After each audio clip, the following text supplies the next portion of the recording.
Hi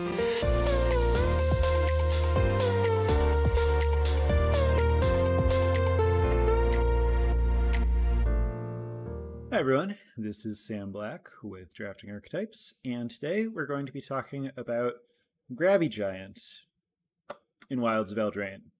So I don't know if it's normal to call like a pretty good common an archetype, but I guess that's what I'm doing now, so let me explain. As always, the notes are available to follow along at patreon.com/draftingarchetypes. Also, I've linked them in advance in the podcast channel on my Discord, if that's more convenient for people. I think Grabby Giant is emblematic and integral to the opposite end of the spectrum from the deck that I talked about last week, the Rat Blast deck. I mentioned that if you have too much removal, then your deck is structurally going to play a small game instead of a large game. And in that scenario, gnawing crescendo isn't the payoff that you're looking for. And when your draft starts to go that way, you want to pivot out of the go wide aggressive deck into a small game grindy deck. And so to me, kind of the fundamental divide is, which red 4-mana common do you want? Are you looking for Edgewall Pack because you want to be wide and have more objects and better pressure? Or do you want Grabby Giant because you want to get to a small game where both players are resource low, but you have a bunch of lands in play because you've been playing for a while? And if the board's stable and you have a bunch of mana and a Grabby Giant and neither player has a lot of cards in their hand, the player at the Grabby Giant is going to win. They can't flood out from there. They're going to be able to sacrifice extra lands or treasures to draw extra cards, and then they're going to bury their opponent. So Grabby Giant is a very slow card. The thing that it does is it lets you spend 3 mana and another object to draw a card. That's only good when you don't have anything else to do. But if you can get the game to a stable point where you don't have anything else to do, then it wins. The way to do that is to kill everything that matters, everything that's larger than 2 power, basically, stuff that the Grabby Giant itself can't block. Or, if you have a larger creature, then you can let them have a larger creature. As long as they can't get through, you're good. And then you just kind of ride your Grabby Giant to victory, which is more than most commons can offer. So having Grabby Giant available at common gives red decks with a lot of removal and a plan to play a small game, meaning fewer objects around, more trading 1-for-1 resources, which the removal lets you do. It gives those decks a way to guarantee that they win when they do their thing, which is actually pretty unusual historically for red, especially at common, to have a card that's that offers that much inevitability. So that's what's up with Grabby Giant and why I think that it's a really important common to know about and know how to draft around and have access to, because your red and black and red open-ended with treasure are both good decks. Is a good deck, are good decks. It's all kind of murky. There are a lot of strong cards in the cluster of red cards that you want to play, and then if you have you can be anywhere on the spectrum from aggressive to controlling and from wide to small, big games and small games, making extra objects and playing more removal. And knowing what the key payoffs are for the different places that you can be lets you navigate and prioritize both what's going to optimize the power of your deck and what the high leverage cards in a different archetype are, so that you can prepare yourself to pivot early on.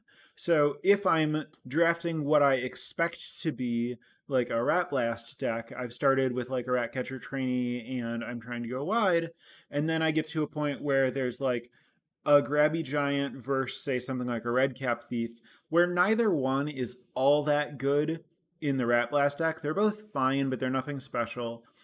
The Redcap Thief is probably a little bit better, especially if I happen to be on a relatively low 3-drop version of the deck, which is unusual, or if I'm like particularly Celebrant, the ball, whatever, the 2-drop that gets +1/+1 and trample when you celebrate, that would want Redcap Thief. It's not that hard to imagine a spot where Redcap Thief would be better for your Gnawing Crescendo deck than Grabby Giant would be. But if it's like late in pack 1, middle of pack 2, then it's probably better to take the Grabby Giant in case you the draft goes in such a way that you want to pivot into the other deck. If you hit like a 3-pack run of premium removal being the best card to take and not seeing any of the like go wide payoffs, you could easily end up falling into a spot where you naturally just pivot into the grindier deck. And knowing where your high leverage opportunities are to prepare yourself for the possibility that that could happen can let you navigate to a more flexible and stronger deck later in the draft. So that's what's going on, you know, why this is important and how it relates to the other episode. Grabby Giant, cards that you want with Grabby Giant, any removal, all the, you know, cheap bargain removal is especially premium because it helps get to the late game. Grabby Giant also loves other cards that make treasure, like Flick a Coin and Redcap Thief. I mentioned that like the Rat Blast deck really doesn't want Flick a Coin because it's too slow and low impact. The Grabby Giant deck is all over Flick a Coin and Redcap Thief because you have enough removal to answer the high impact stuff. And that means that like the smaller stuff is just going to be more relevant in a game. The smaller the game is, the more each individual little creature matters. And that means that it's more likely that you can attack with your Redcap Thief, or that your Redcap Thief is relevantly blocking a 2/2. And it's more likely that Flick a Coin, killing even just like a rat token or something, like that thing that it's killing was going to be damaging you. And then also, of course, the Grabby Giant lets you convert the treasure that Flick a Coin and Redcap Thief are giving into cards. So that means that these cards are both good with Grabby Giant specifically, but also, and kind of more importantly, good with the cards that complement Grabby Giant and like the rest of the deck.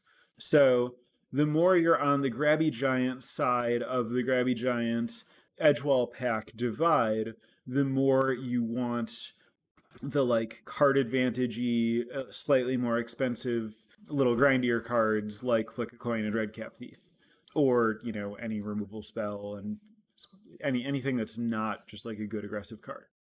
So I'm talking about Grabby Giant as a red-black card.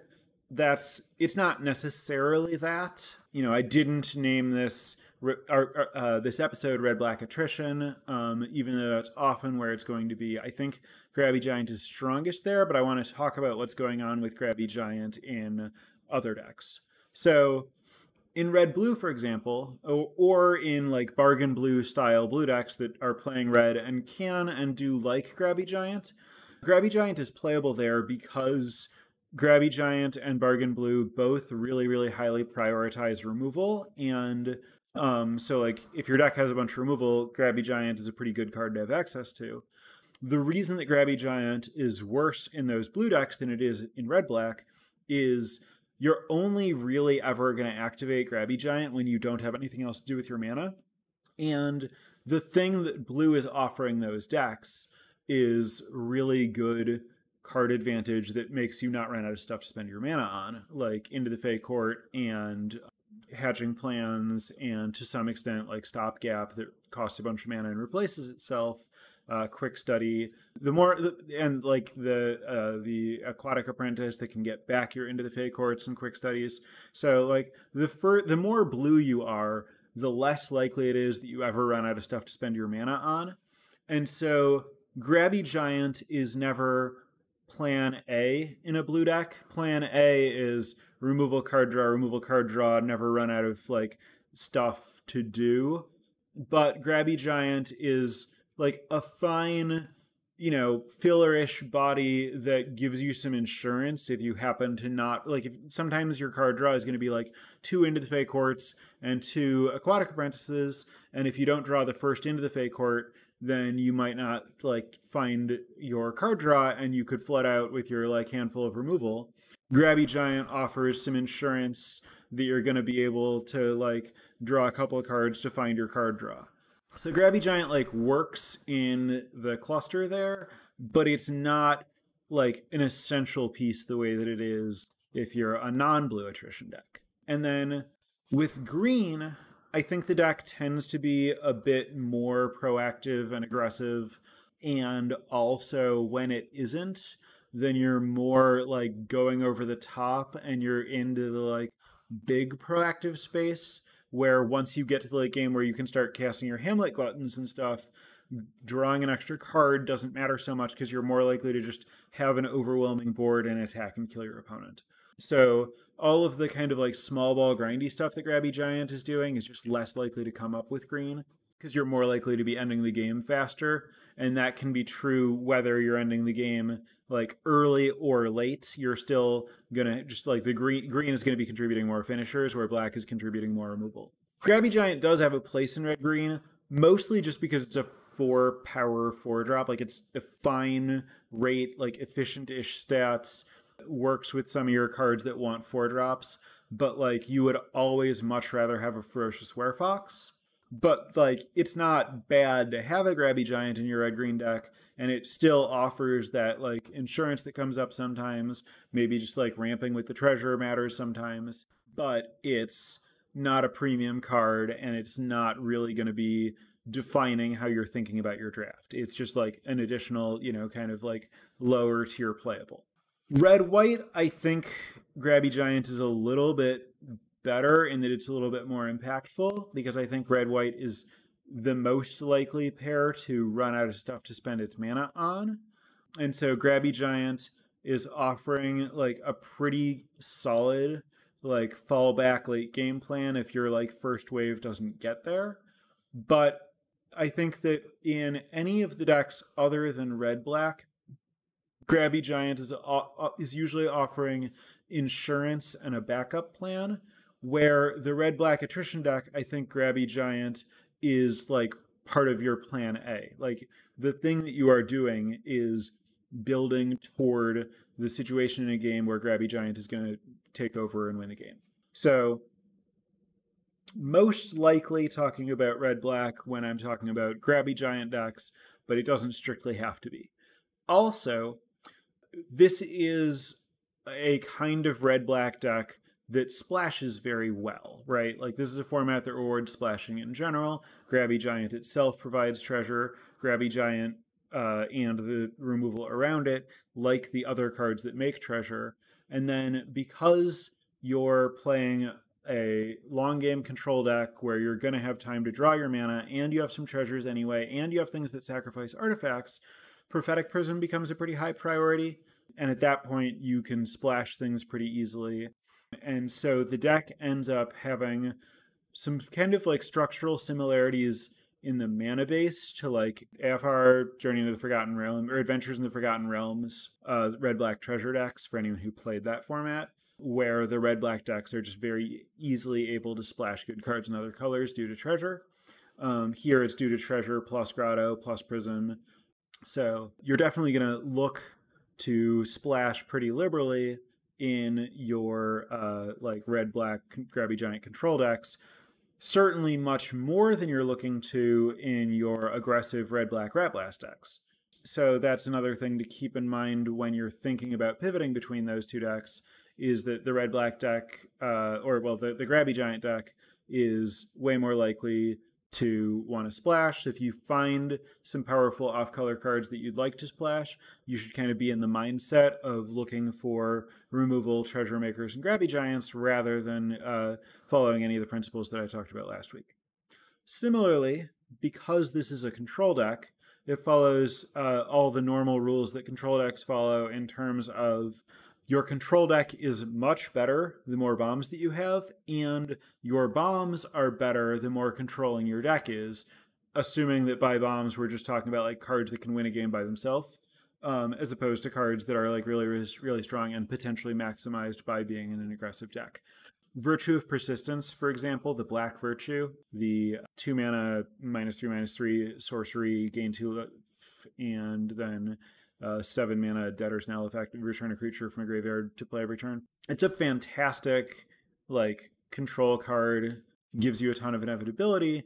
If I'm drafting red-black and at any point in the draft I see Virtue of Persistence, I am going to try to pivot as much as I can into this space. I'm going to start prioritizing removal more than I had been, and I'm going to try to build my deck to play a longer game and see more cards to increase the chance that I draw that card and that the game goes long enough that that card can take over. And then, you know, the same is true of any other just like very good late game cards.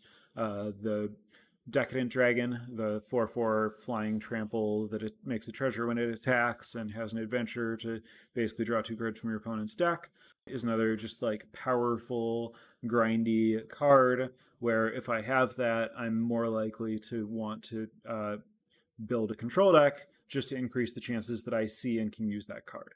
There will be some drafts where you play this deck and your deck is like basically all commons.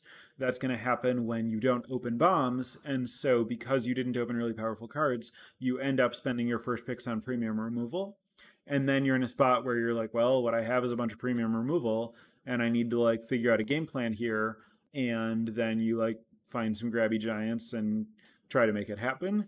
But that version of the deck is going to be a lot weaker than when you start with a bomb. That's just the nature of drafting Control Unlimited. Your deck is way better if you have bombs because control decks leverage bombs well. I think that's basically what I had in mind to cover here. Grabby Giant, best in control decks that, you know, are not, like, the less proactive you are, the better. The less other card draw you have, the more impactful your Grabby Giant's going to be. The more like strong, expensive rares you have, the more you want to try to be in this deck. The more good, cheap removal you have, the more you want to try to be in this deck.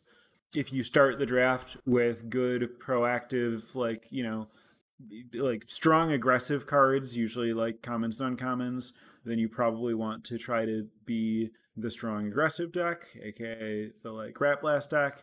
If you start with good late game cards and removal, then you're more likely to want to be the like Grabby Giant attrition deck. So in a way, this is like 2 episodes to cover the 2 different sides of red-black, but again, neither deck actually has to be red and black, and neither deck should like think of itself as being restricted to that. And due to the way that like mana and splashing works in this format, you're often going to be like one of those with some other stuff. Incidentally, there's no reason that your Grabby Giant deck has to be base red. Grabby Giant can be a splash in like a black-white attrition deck, for example, and still offer a lot of the same stuff.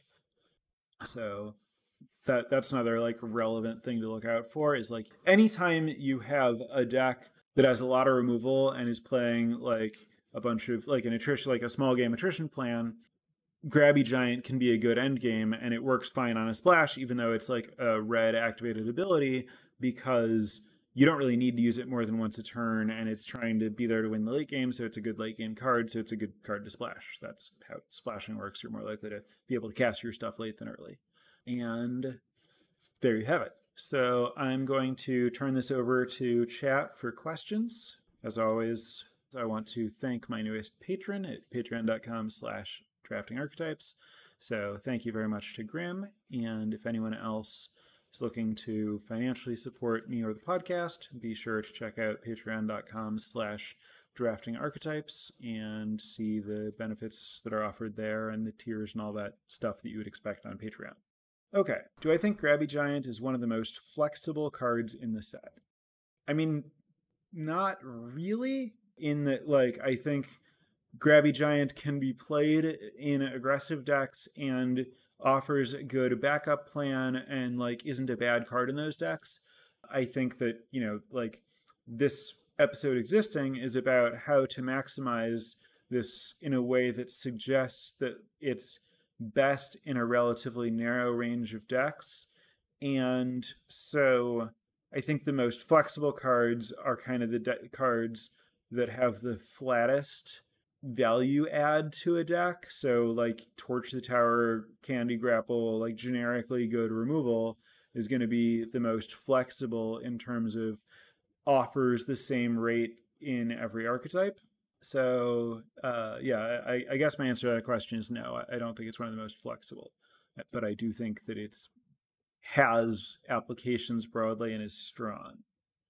So probably not splashable in tempo blue-white. Yeah, you're not really looking to you're not really looking to splash in aggressive decks to begin with, and certainly not looking to splash cards that are largely off plan. Is there a tension between Vampiric Rites and Grabby Giant? They need different fodder to sacrifice. I know you talked about Vampiric Rites in the Rat Blast episode.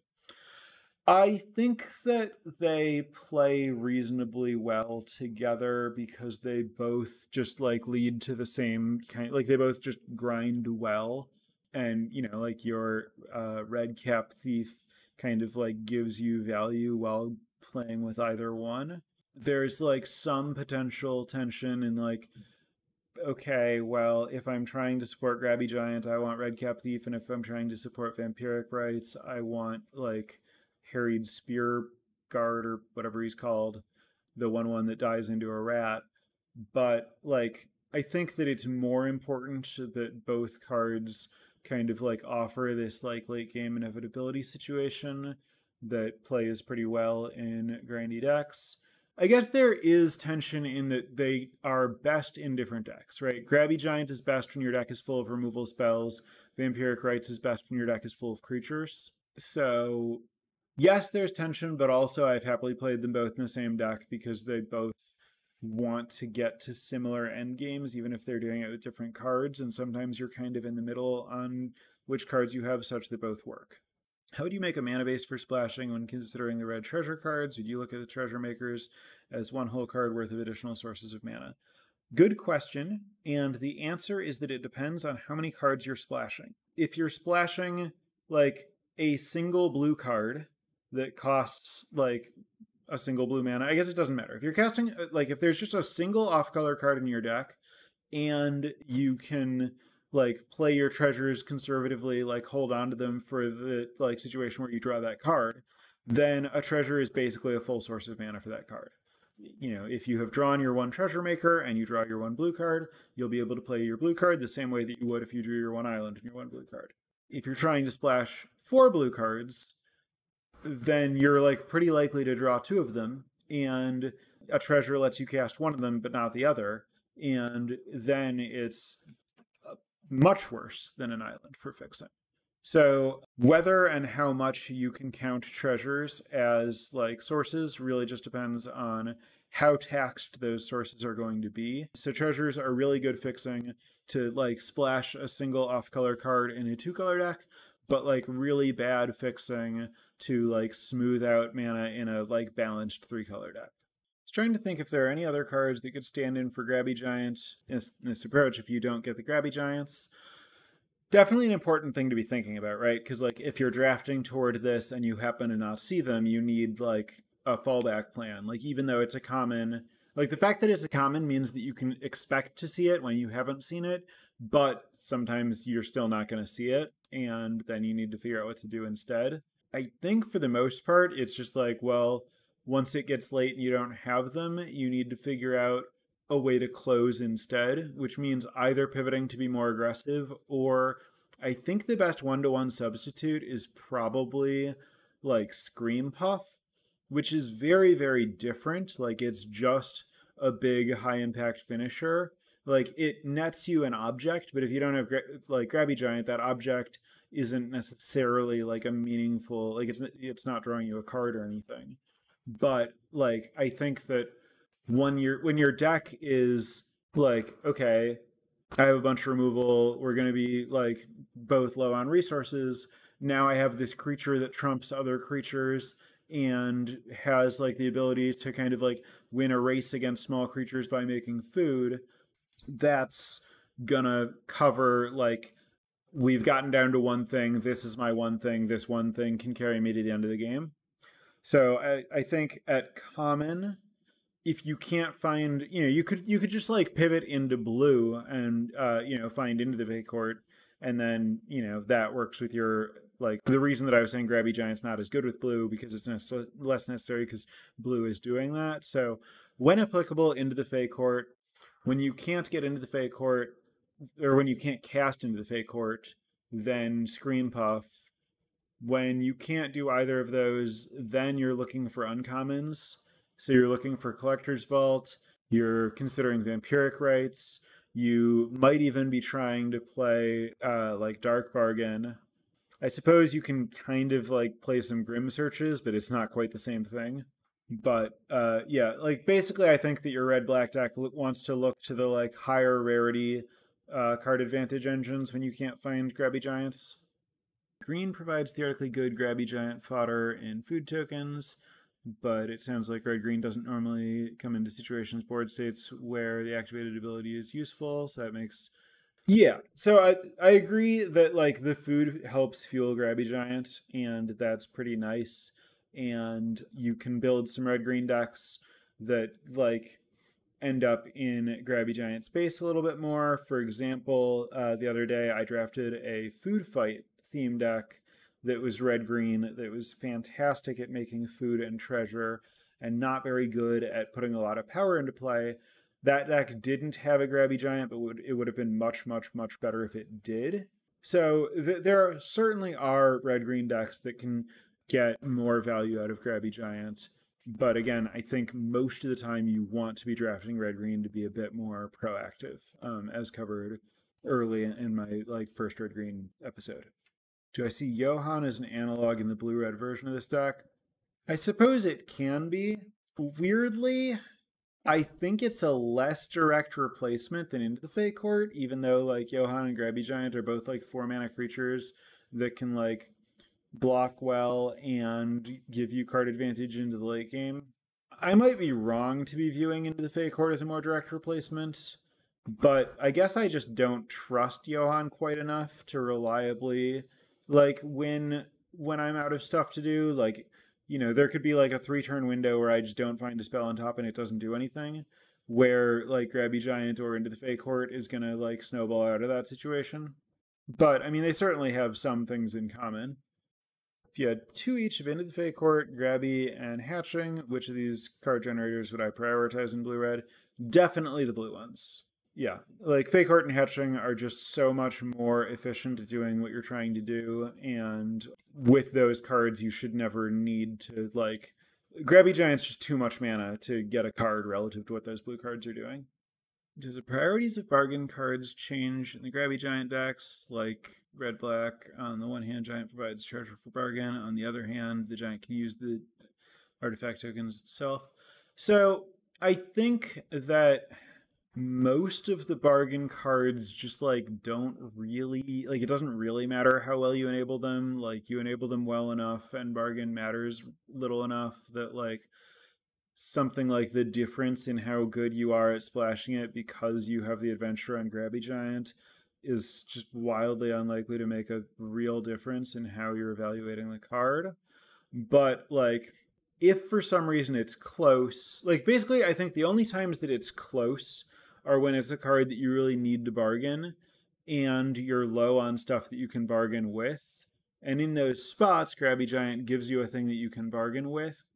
And really, by the time you're looking to activate Grabby Giant, most of the time, sacrificing a land isn't that much worse than sacrificing a different object. So I guess I think Grabby Giant slightly makes like the bargain stuff better, but that it's pretty unlikely to matter. How many Grabby Giants would be too many? So they obviously have diminishing returns because they have a like ability that doesn't involve tapping, and you only want so many 4-drops. And I mean, I can't imagine I would ever want to play 5 Grabby Giants, but I think that I could see wanting 4 when like that's my plan late. So I guess that's my line. How careful are you with Grabby Giant if that's your game plan, especially if you only have 1? As careful as I can realistically be. Like, I'll play it after all of my other creatures, but I'm not going to just like not cast it until I can play and activate it in the same turn. And I mean, I guess if for some reason, like if my opponent has a bunch of cards and hasn't done anything and they miss a land drop at some point, and it's like super obvious their hand is full of removal, then you can like adjust how careful and be more careful with it. But like for the most part, I would say, you know, play it last if it's easy to do that, but don't go super far out of your way to protect it, because I don't think that most opponents like super highly prioritize killing it immediately. Would you say you value and cherish Grabby Giant and all of its virtues? I would say that I cherish feels a little strong, but I respect the offerings of Grabby Giant as a card. And I suppose I'll leave you on that note. So thanks everyone for tuning in. I'll be back as always next week with another archetype, and it seems like people are liking the general structure that I've been taking for this set of not focusing on color pairs. The episode that lost the archetype pull for this week was Stockpile Celebrant, so I imagine that will be a possibility for next week, but there may be other possibilities as well. And that's it. Have a good week, and I'll see you next week. Bye for now. Prepare for light speed.